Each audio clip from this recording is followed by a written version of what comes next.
Hola, queridos amigos, bienvenidos a su programa Una pausa en el camino. Este es un espacio dedicado al estudio de la Santa Biblia, con una aplicación práctica para nuestras vidas.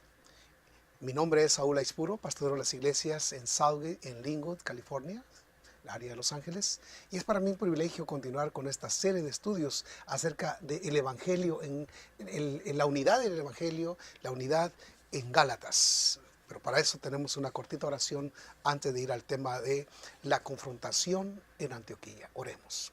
Querido Padre, te agradecemos por la oportunidad que nos das de abrir tu palabra.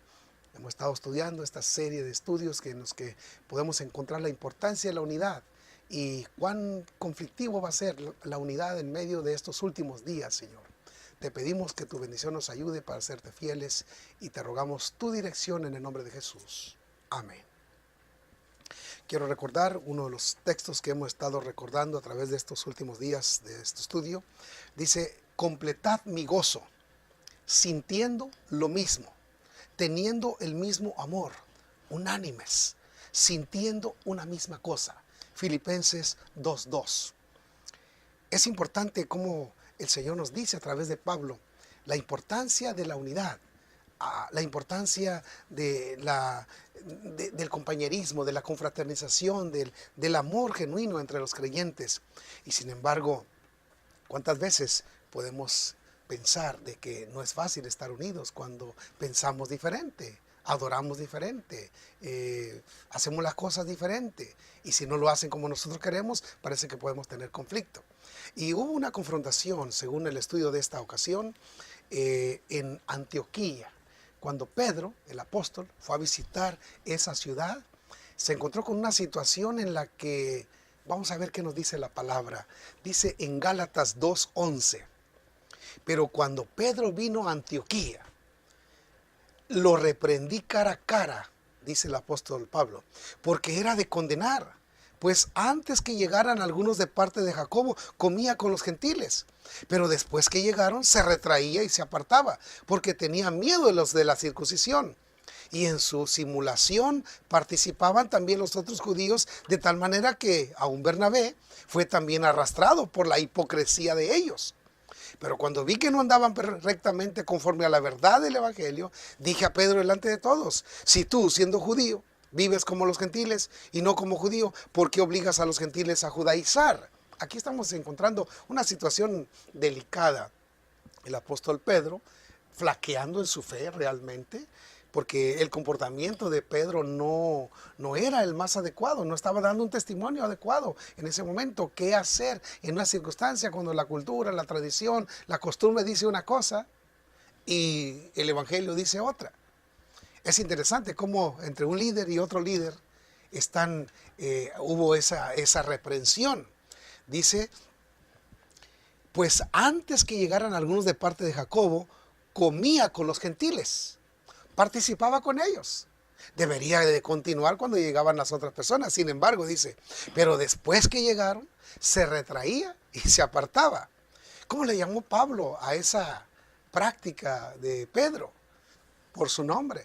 Era una vil hipocresía. Realmente no estaba siendo sincero. Escuchen.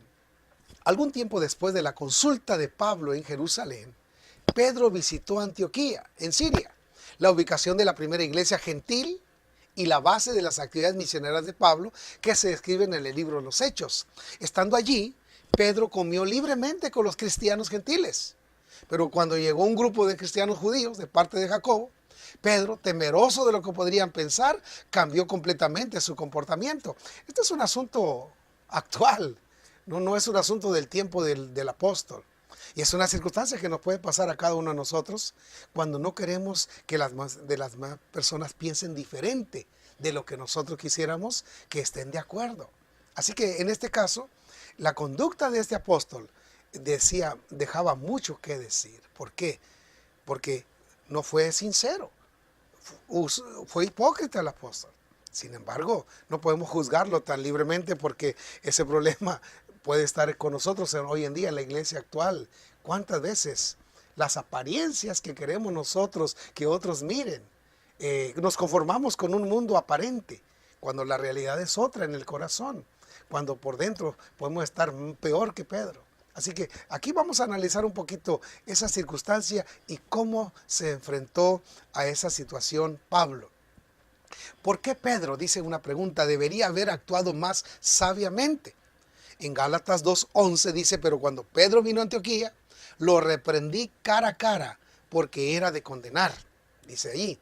En Hechos 10:28 tenemos un contexto para ver qué nos dice Hechos 10:28. Comparando este versículo con Gálatas 2:11, dice la palabra.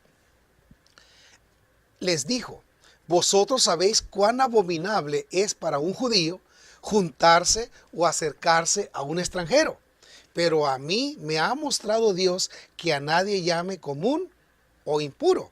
Esta explicación la estaba dando Pedro. Pedro sabía lo que estaba hablando porque Dios mismo le reveló que cuando iba a ir allá con Cornelio y que lo habían llamado para que vaya a predicar el evangelio, eran personas gentiles, no eran judíos.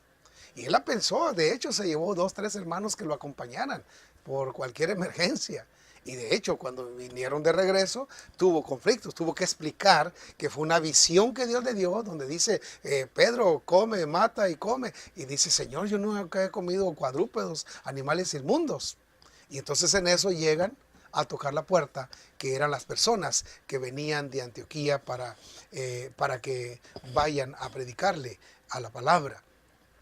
Algunos han pensado erróneamente que Pedro y los otros judíos que estaban con él habían dejado de seguir la ley del Antiguo Testamento en cuanto a los alimentos limpios e inmundos. No obstante, este no parece ser el caso. Si Pedro y todos los cristianos judíos hubieran abandonado las leyes judías de alimentación, ciertamente habría quedado registrado en alguna parte, pero no lo está. Es más probable que el problema haya tenido que ver con la comunión con los gentiles. Es diferente. Debido a que los judíos veían a los gentiles como impuros. Algunos tenían por costumbre evitar lo más posible todo contacto social con los gentiles. Pedro mismo había luchado con este tema y únicamente con la visión de Dios, de la visita de los soldados de Cornelio, él pudo entender.